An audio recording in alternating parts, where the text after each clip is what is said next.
What's going on? It's your boy DameSmiff, and tonight we're gonna have a discussion about how the ladies can navigate the music industry and some of the things you can look out for and look towards when you are in the music industry as a lady. And that's from the perspective of a man, obviously. But if you're interested in conversations like this, make sure you hit the subscribe button, make sure you hit the like button for the algorithm, and share this with a fellow female rapper or female artist or entertainer that is interested in getting started in the industry. So, one of the first things people are going to bring up, obviously, is the male to female dynamic, right? How do men and women work together in the entertainment industry? Well, typically, the obvious happens where, we're attracted to one another and we try to use that attraction to try to, or use that attraction as a vehicle for what we're doing. And oftentimes it doesn't work, but the idea of it makes sense when you think about it, but it has to be applied perfectly. So, what am I talking about? What do I mean? So, that means that when men and women work together, there has to be rules set for them to either break or avoid breaking.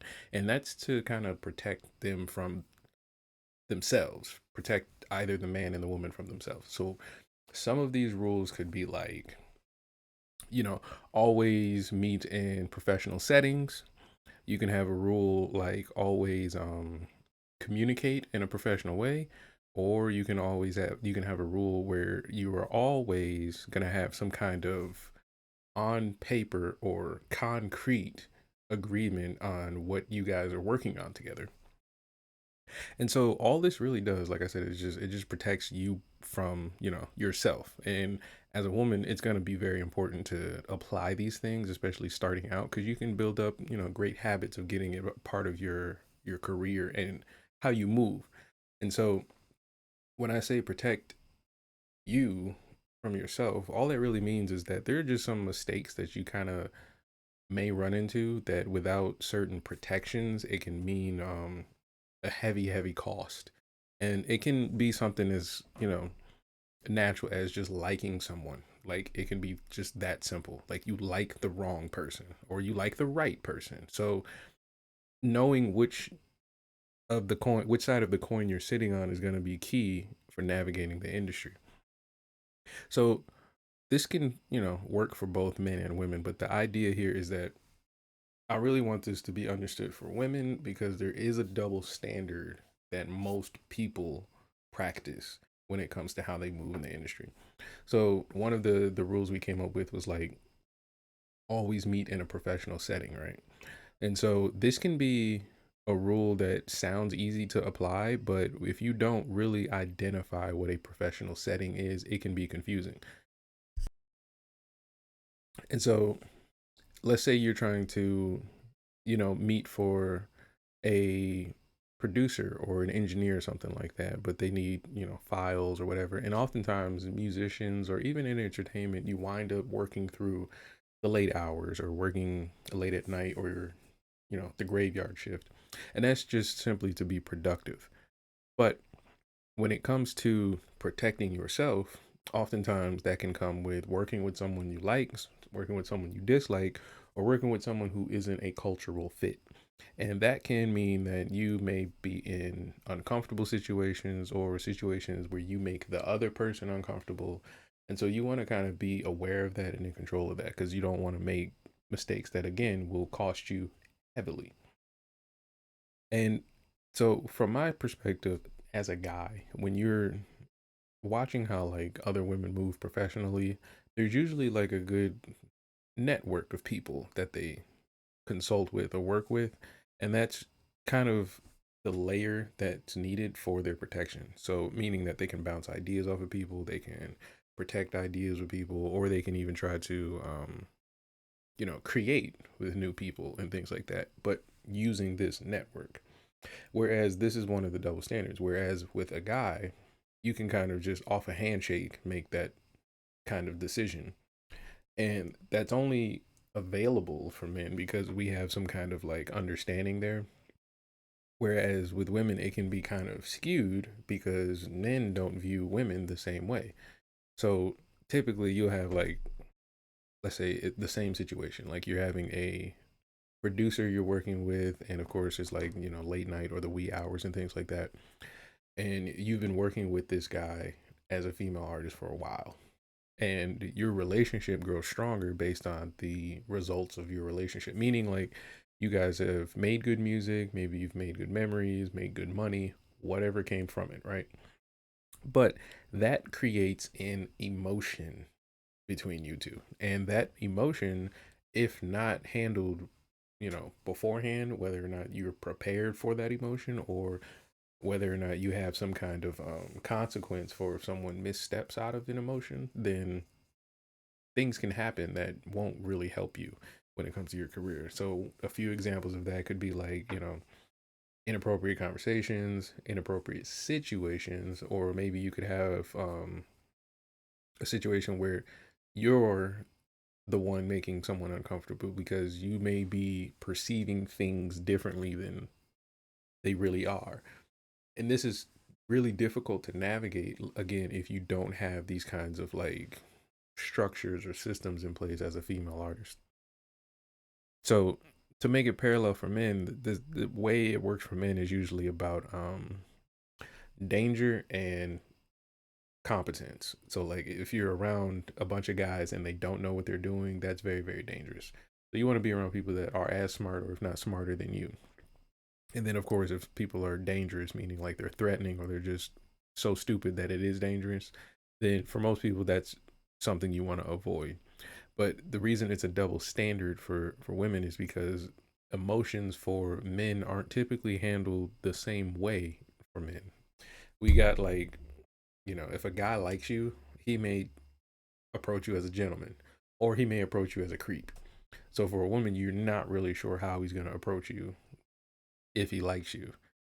And whether or not you care, he likes you plays a role too. Because now you have to, figure out whether that plays any kind of weight in the decisions you're making with working with this person. Now, for men, on the other hand, if a guy likes another guy, usually we'll get like, discounts on like products or something like that, or, a couple compliments, but it's not as much of a direct like problem as it can be for women to navigate. So that's why it's important to kind of like know these things coming out early, because for a lot of people, it seems easy when you think about it. Like when you just talk about it in the front, first value, like, oh yeah, just do the right thing. But a lot of people don't have the options of the right thing lined up for them to, make the correct decision. So what are some of the things that you can put in place when going into the music industry as a female and trying to stay protected? Well, musically or creatively, you want to be the source of the creativity. A lot of times I meet female artists and they're really good at something, like either making beats or instrumentals or composing and engineering, but the other skills needed to make like a complete product, they're outsourcing or they have partner or teammate helping them do that. That can work, but then what happens typically is that that product is based on your relationship with your partner or teammate. And then if the relationship goes bad, it's difficult for y'all to make a really good song or product together.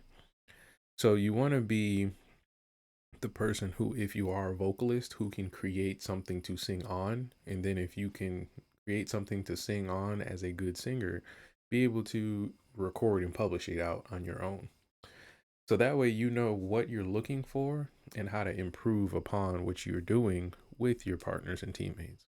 Because if you're using them as a source of creativity, it's going to be very hard to negotiate leverage for big decisions. And I'm only saying that because I've seen it when it comes to like large groups or bands and things like that try to make big decisions later on in their career. It's hard for them to really value each other in a tangible way, meaning like they can't say who sold the most records if they all made the song together. They can't tell who, provided the most parts of a song because they all worked on one song together. And so if you don't have things laid out like, okay, this person's going to make this part of the song, or this person's going to be in control or responsible for this part of our campaign, then you're not really going to know who's doing what work and how valuable it is to the entire journey you're doing. And so, as a female, you want to really, really be on top of that, because again, people could be helping you because of whatever personal reason they have to approach you. So it could be that they like how you look. Maybe you complimented them and they think that you like them. Maybe you actually do like them and they know that. Maybe you both like each other. Like, there's a lot of different things moving that as a female you kind of want to be aware of and in control of, especially when you're doing the music business. Now, if you remove the music business and you're just dating, then who cares? You know, you can do whatever you want, and whatever consequences come with that, you're just gonna have to deal with it. But if you're looking for a certain result, meaning, like, again, I'm always going to tell you artists to imagine the end of your career and then reverse engineer it. If as a female artist you're saying, all right, I want to have like 100 Grammys, 3 kids, a husband, 2 houses, and a Ferrari, then you got to figure out what steps you need to take to get there. And if it's, hanging out with creepy producer guy who sends weird texts late at night, then it's like, I really want you to reimagine if that step is going to get you the Ferrari and the big house. So if this is something that you think you're working on, working through, or maybe thinking about as a female artist, let me know in the comments, because I will make more videos like this going on, and hopefully helping you guys kind of understand my perspective on how you can navigate through the music industry. So, like I said, if this was interesting, let me know in the comments, and I'm out, y'all. Peace.